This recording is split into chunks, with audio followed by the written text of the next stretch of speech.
오늘은 가정의 내 기둥이다 하는 제목으로 은혜를 나누겠습니다. 오늘은 5월은 가정의 달이고 오늘은 어버이 주일입니다. 가정마다 교회마다 하나님의 은총이 충만하시기를 축복합니다.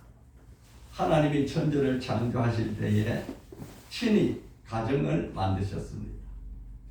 그리고 예수님은 십자가에서 보혈로 피 흘리시고 교회를 만드셨습니다.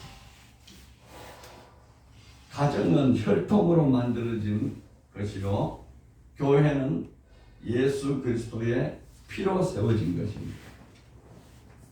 성도들이 가정이 바로 교회가 되는 것이고, 이 성도들의 가정이 다 모이는 곳이 큰 가정, 오늘 교회가 되는 것입니다. 가정과 교회는 다 같이 사랑의 공동체, 사랑으로 맺어진 것입니다.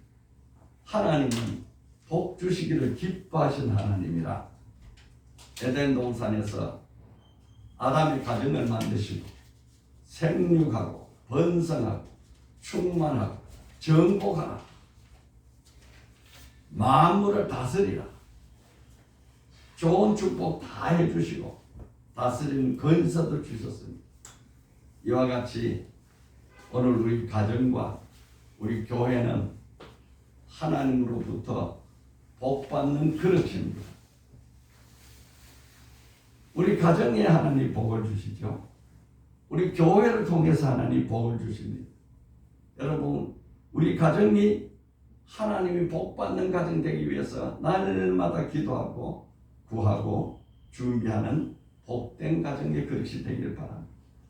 또 하나님께서는 이 교회를 통해서 하늘의 온갖 신령한 복, 땅의 기름진 복을 다 내려주십니다. 교회에 와서 복을 받는 거지. 반면에 사탄 마귀는 우리가 복 받는 것을 방해하고 깨어버립니다. 그래서 사탄 마귀가 가정을 가정이 파괴되면 복 받는 그릇이 깨어집니다. 사탄 마귀는 교회를 파괴합니다. 교회를 파괴하면 복의 근원의 물줄기가 없어지는 것 같습니다. 여러분, 이것이 말세의 징조입니다. 종교 결핵이 일어나고 청교도 정신이 온 세상을 밝게 하던 그 영국도 가정이 파괴되고 교회가 파괴되어서 이제는 그 크고 웅장하던 교회가 술집이나 카바레가 되고, 또 어떤 곳은 이슬람으로 팔려서 이방 종교가 들어섭니다. 이게 다 마지막 때 징조인 것입니다. 말세의 징조인 것입니다. 여러분, 말세의 가장 뚜렷한 징조가 뭡니까? 야, 말세다, 말세. 저거 보니까 말세다, 이렇게 말하는데, 그 징조의 가장 뚜렷한 것이 가정 파괴, 교회 파괴입니다. 이혼율이 증가하지요. 동성애가 이루어지죠. 남자가 남자끼리, 여자가 여자끼리 가정을 만들어요. 이런 법을 만들자는 겁니다. 차별금지법이라는 게 있어요. 이게 바로 이런 법을 만드는 근거가 됩니다. 온갖 범죄 중에서 가장 악랄한 범죄가 가정 파괴범입니다. 이렇게 해서 가정이 자꾸 파괴되는데, 이렇게 가정이 파괴되고 교회가 깨어지면 복받는 그릇이 없어지는 이런 때가 마지막입니다. 여러분, 영어로 가정을 패밀리로 하지 않습니까? 패밀리는 father and mother, I love you, 이 말을 합친 단어라고 합니다. 아버지, 어머니 정말 사랑합니다. 이것이 이제 단어가 합쳐져서 패밀리가. 오늘날 성경이 말하는 데에는 4가지 기둥이 뚜렷하게 있습니다. 우리가 이 세상에서 큰 일을 하고 이름을 날리고 무언가 업적을 세우지 못할지라도 가정을 든든하게 세우는 것이 우리의 사명이고 가장 큰 복입니다. 오늘날 가정학에서 이제는 가족학이라 그러는 걸로 학문이 바뀌어가고 있어요. 옛날 우리가 중고등학교 다닐 때에는 가정학과도 있었고 또 가정학 교과서도 있었는데 이제는 이것이 다 점점 변화돼서 가족학으로 바뀌었습니다. 미국의 버지니아 사티어라는 여성 교수가 있는데 그분은 가족학 개론이라는 책을 써서 유명한 사람이 되었습니다. 가족학 개론 원문에는 people make it, 우리말로 번역하면 사람 만들기. 이 사티어 교수의 주장은 가정은 사람 만드는 공장이다.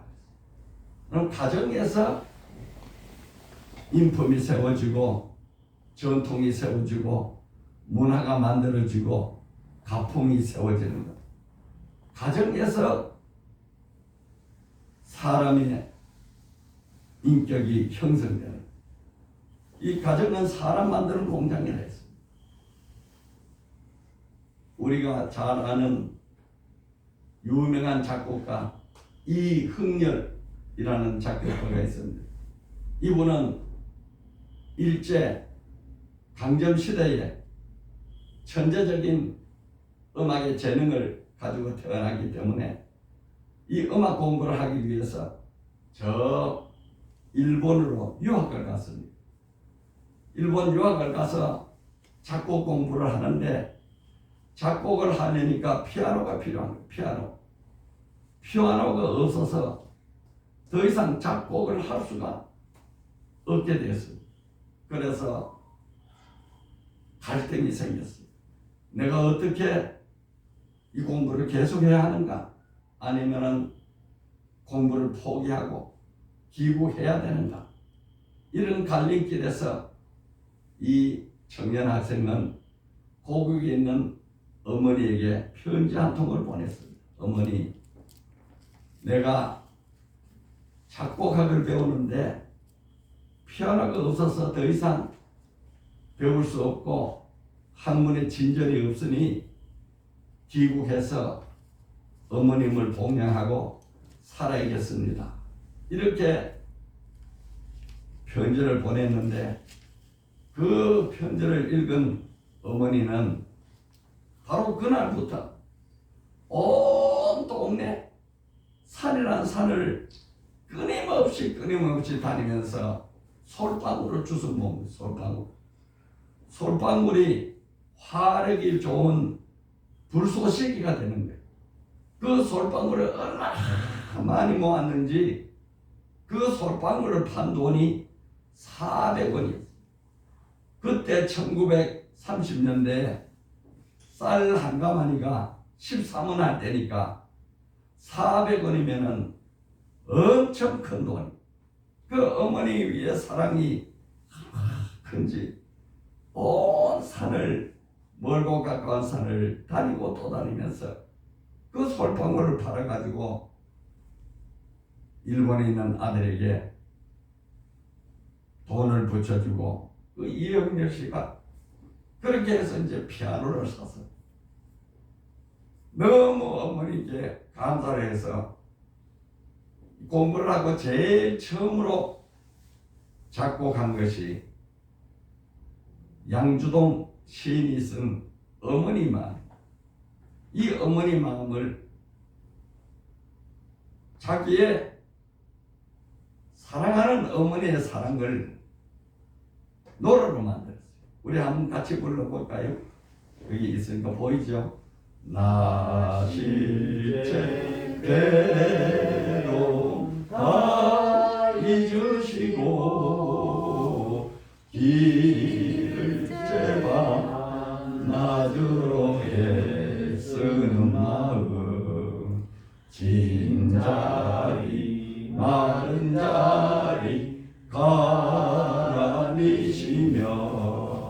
손발이 다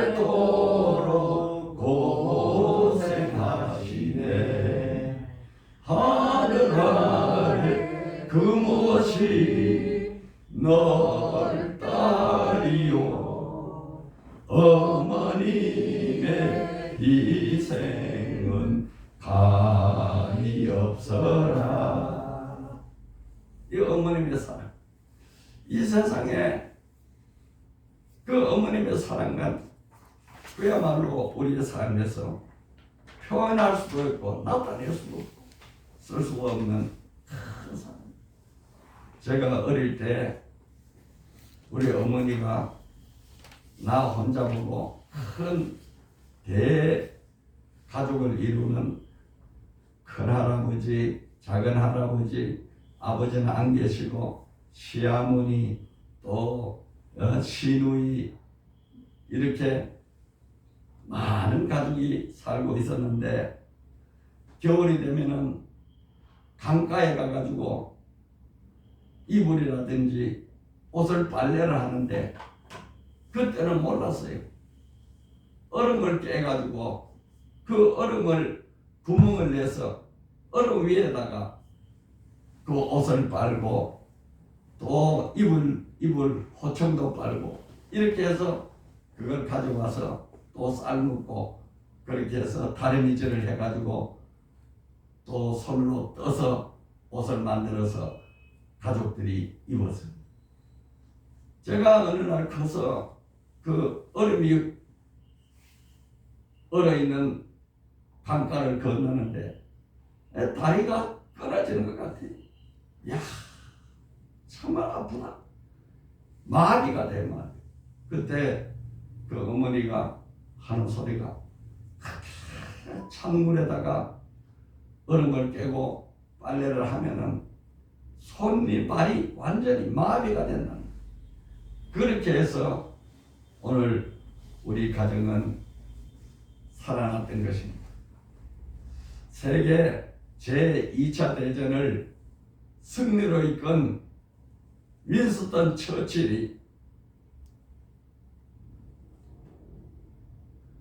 위대한 승리자가 되었을 때에 영국의 어느 신문사가 그 처칠을 어떻게 교육했는가 그 흔적을 조사하기 위해 가지고 처칠이 다니던 유치원, 초등학교, 중학교, 고등학교, 대학교 그 스승들을 다 찾아가지고 조사를 해가지고 하나의 기사로 위대한 스승 처칠을 길러낸 위대한 스승들 이래가지고 특집 기사를 냈었어요. 그런데 그 특집 기사를 읽어본 처칠이 그 신문사에 조그마한 편지를 하나 보냈어요. 그 신문사에 보낸 편지 내용은 이 신문사에서는 나의 가장 위대한 스승을 찾아내지 못했습니다. 그분은 바로 나의 어머니십니다. 어머님이 내 인생의 나침반이었습니다. 이렇게 편지를 보낸 내용이 유명하게 알려져 있습니다. 이 세상에 어느 위대한 스승을 만날지라도 가장 위대한 스승은 바로 자기 가정에 있는 자기 어머니. 어머님이 자녀들에게 가장 큰 영향을 미치. 그래서 온 세계 어린 아이들이 제일 처음으로 입으로 하는 말이 엄마예요. 맘마, 엄마. 이 공통이에요. 전 세계. 그렇게 어머니의 영향을 받아가지고 위대한 업적을 남기는 사람이 태어나는 것입니다. 오늘 성경에서는 가정의 네 기둥을 뚜렷이 가르쳐주고 있습니다. 에베소 5장 22절에 아내들이여 자기 남편에게 복종하기를 죽게 하더라 이렇게 명하고 있습니다. 그래서 가정은 제일 먼저 아내에게 주는 가정. 아내여 남편에게 복종하기를 죽게 하더라. 아내가 그 가정을 위해서 일생 동안 지키고 세워가야 할 기둥은 복종의 기둥. 아내는 복종의. 이것은 우열의 문제도 아니고 선악의 문제도 아니. 오직 한 가정을 온전하게 세우기 위한 질서, 가정의 질서를 말하는 교회가 그리스도가 교회의 머리 된 것 같이 남편이 아내의 머리가 되었다. 바로 이어지는 에베소서 5장 24절에 이는 남편이 아내의 머리 된 같이 그리스도께서 교회의 머리 된 것 같음이니 그가 바로 몸의 구주시니라.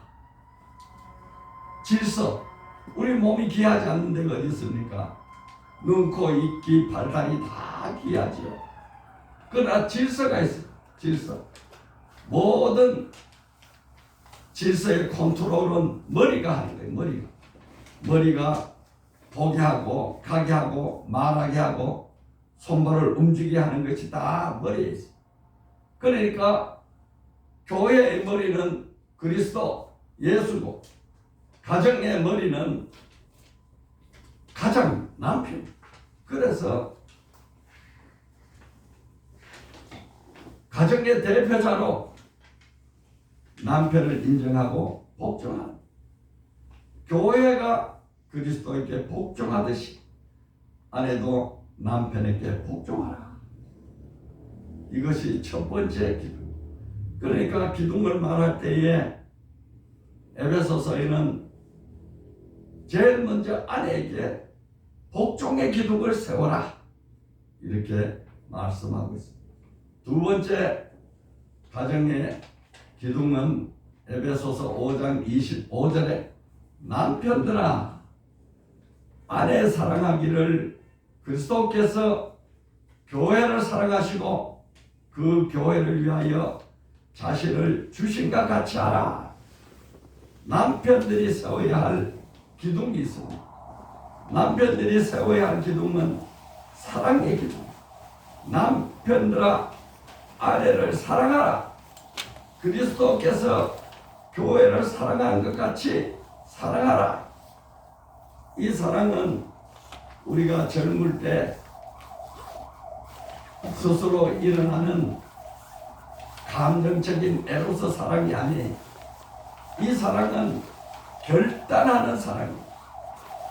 이 사랑은 목숨을 걸고 결단하는 사랑입니다. 이 목숨을 걸고 결단하는 사랑을 아가페 사랑이에요. 아가페 사랑. 사랑을 하면은 좋아서 사랑하고, 이뻐서 사랑하고, 귀여워서 사랑하고, 사랑스러워서 사랑하면 되는데, 이 아가페 사랑은 그런 사랑이 아니에요. 그런 사랑을 남편 보고 하라 그런 게 아니에요. 이 아가페 사랑은 미워도 사랑하고, 보잘것 없어도 사랑하고, 볼품 없어도 사랑하고, 가치 없어도 사랑하고, 무조건적으로 사랑하는 사랑. 이게 아가페 사랑. 하나님은 사랑이시라. 하나님은 사랑이시라. 하나님이 아가페시라. 이 말. 하나님이 우리를 사랑하는 데는 조건을 따지지 않니. 사랑스럽다고 사랑하는 게 아니. 피 흘리고 희생하면서 사랑하는 거예요. 쓸모없는 인간을 사랑하는 거예요. 무조건적인 사랑을 하는 거예요. 하나님에게 사랑받을 만한 자격이 하나도 없어. 우리 인간이 하나님께 한 것은 죄짓고 거역하고 반역한 게밖에 없는데, 그럼에도 불구하고 사랑해주는 무조건적인 사랑, 절대적인 사랑, 이게 아카베사. 아무 가치도 없어요. 날 때부터 안전뱅이요, 날 때부터 눈먼 자요, 날 때부터 아무 일도 하지 못하는 그런 사람에도 불구하고 사랑하는 거예요. 가치 없는 자를 사랑해서 가치 있게 만드는 것이 사랑이에요. 이런 사랑을 하라는 겁니다. 우리가 생각해 보면 아내의 복종도 귀하지만은 그 복종을 하게 하는 사랑이 너무 크고 위대한 거예요. 여러분, 오늘 우리가 이 말씀 앞에서 이 사랑의 기둥을 내가 세워야겠다 하는 결단을 해야 되는 거예요. 예수님께서 이 세상 어느 인생도 하나님의 아들로 인정하지 아니하고 하나님의 아들이라 하는 그 죄를 씌워서 가장 처참한 십자가에 못 박아 죽는, 인간이 죽을 때에 가장 고통스러운 죽음, 못 박혀서 매달려 죽는, 피와 물을 다 쏟아내서 통증과 목마름으로 견딜 수 없는 사랑을, 고통을 하면서 우리를 구한 그 십자가 사랑, 우리가 무슨 그런 사랑을 받을 가치가 있나요? 우리가 무슨 그런 사랑을 받을 만한 자격이 있나요?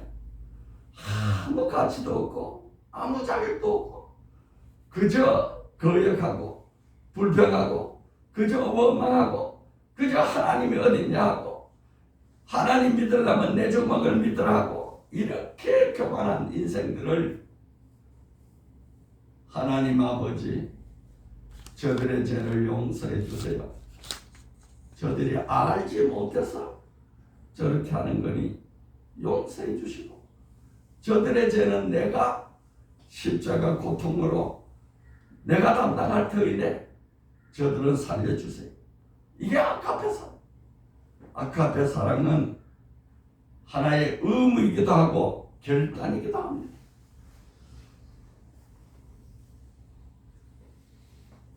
가톨릭에서는 매니지 엔카운터라는 훈련이 있어요. 부부 훈련인데 10년이나 20년 된 사람들, 부부들을 모아서 2박 3일, 3박 4일 훈련을 하는데 그 훈련의 가장 핵심적인 것이 뭐냐? 사랑은 결단이다. 사랑은 결단이다. 이걸 가르쳐주는 거예요. 사랑은 사랑스러워서 하는 게 아니에요.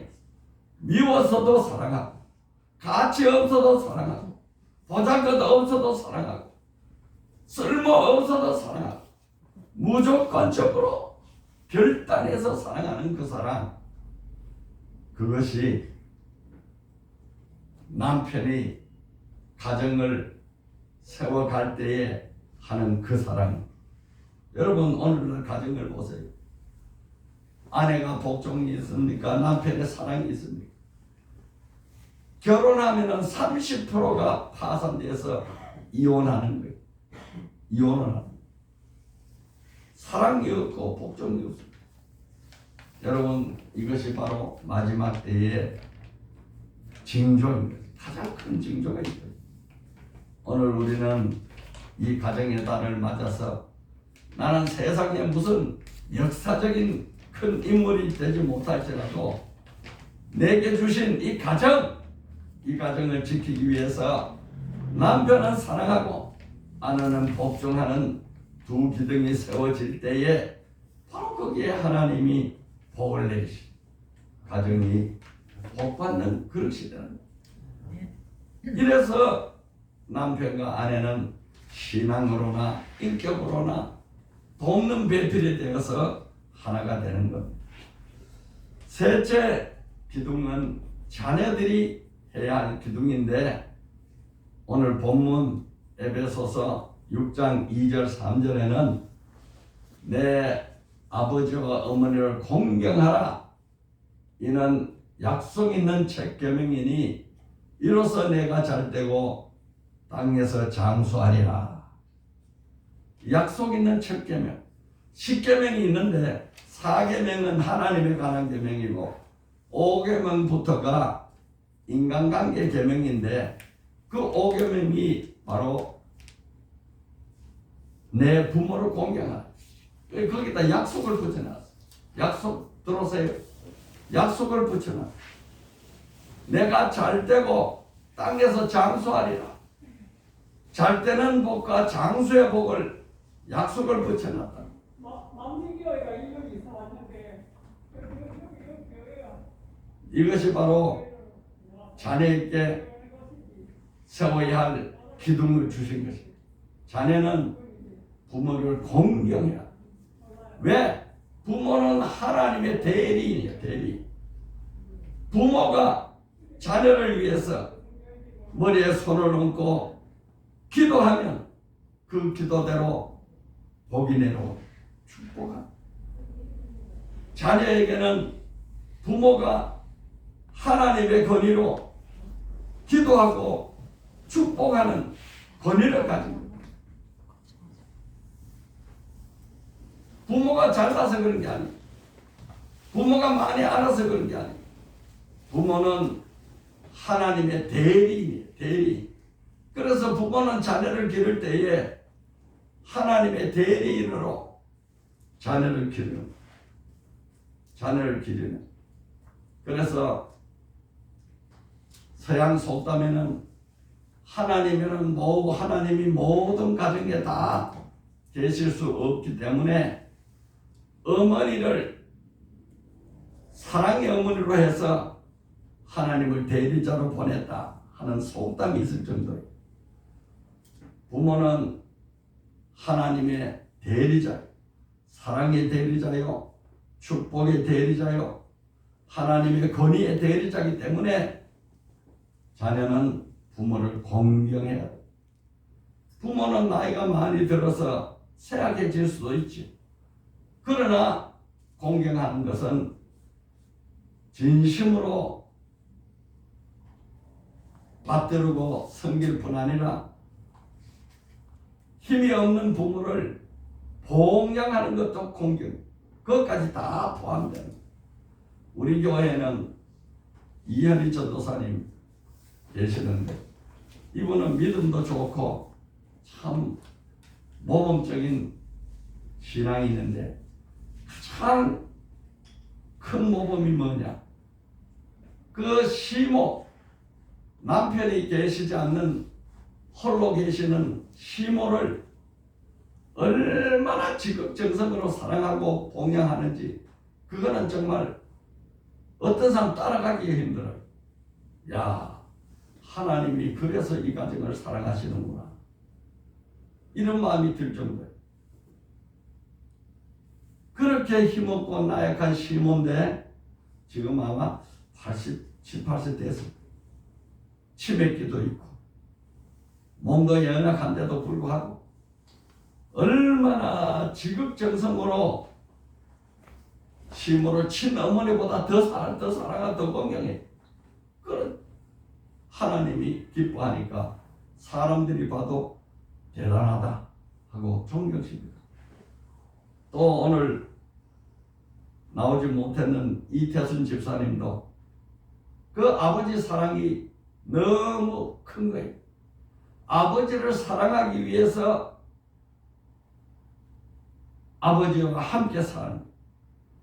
이제 아버지가 86세인데 이 아버지를 예수 믿게 하고 세례받게 하고 그리고 천국 가야 하기에 그 아버지를 모시고 교회에 나오는 그 사랑이 얼마나 큰.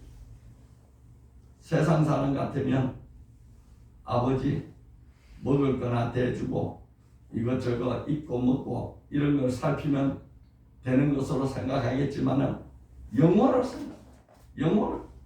우리 아버지 얼마 살지 못하고 돌아가시면 저 지옥과 천국이 있는데 지옥에 가면 안 되겠기에 저 영원한 천국에 가야 되니까 이 아버지를 예수 믿게 하기 위해서, 세례받게 하기 위해서 아버지와 함께 살고 같이 교회, 이 자녀가 부모를 공경하고, 이 가정이 하나님이 약속하신 거예요.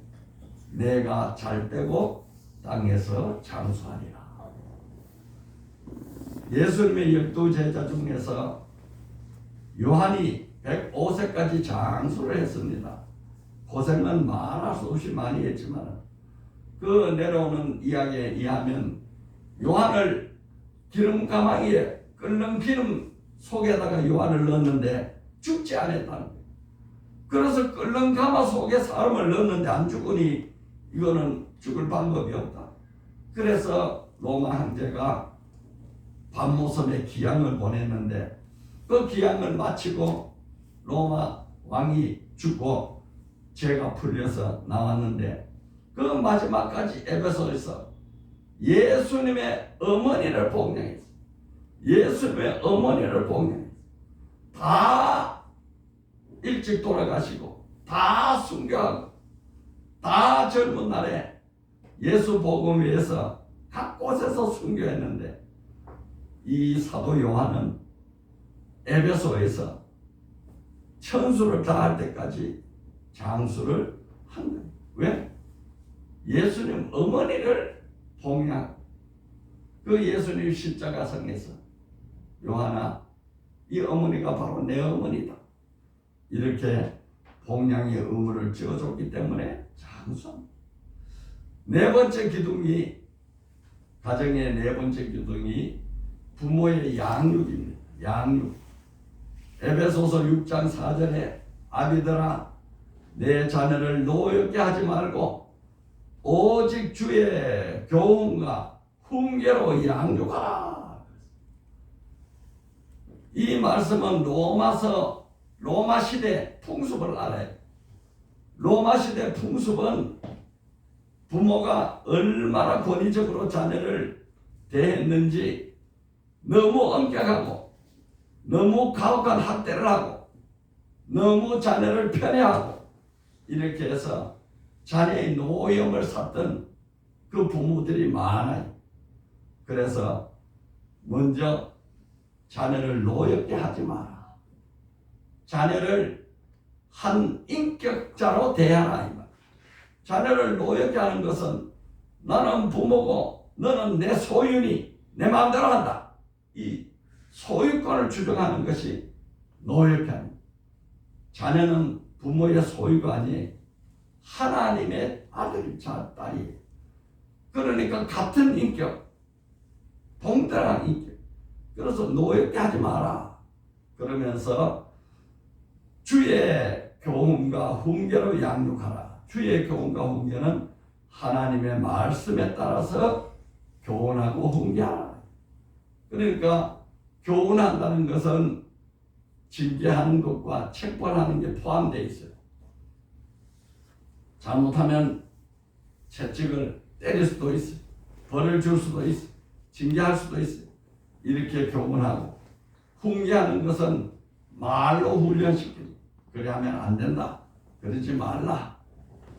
예, 이렇게 부모는 자녀를 양육하는 기둥을 써요. 그러니까 처칠의 어머니가 처칠을 양육해서 위대한 세계적인 지도자를 만들었듯이 양육해. 이같이 가정에는 하나님이 네 기둥을 뚜렷하게 세워놨습니다. 이 가정의 네 기둥은 첫째는 아내가 지켜야 할 복종의 기둥, 둘째는 남편이 지켜야 할 사랑의 기둥, 셋째는 자녀가 지켜야 할 공양의 기둥, 공경의 기둥, 넷째는 부모가 지켜야 할 양육의 기둥. 이 기둥이 우리 가정을 든든하게 세워주고 이 마지막 때에 말세지만에 우리 가정이 세워지도록 든든히 세워지게 하는 것입니다. 우리 한 줄 기도 다 같이 하겠습니다. 주여, 우리 가정을 복종과 사랑과 공경과 양육의 내 기둥으로 든든히 세워지게 하소서. 아멘.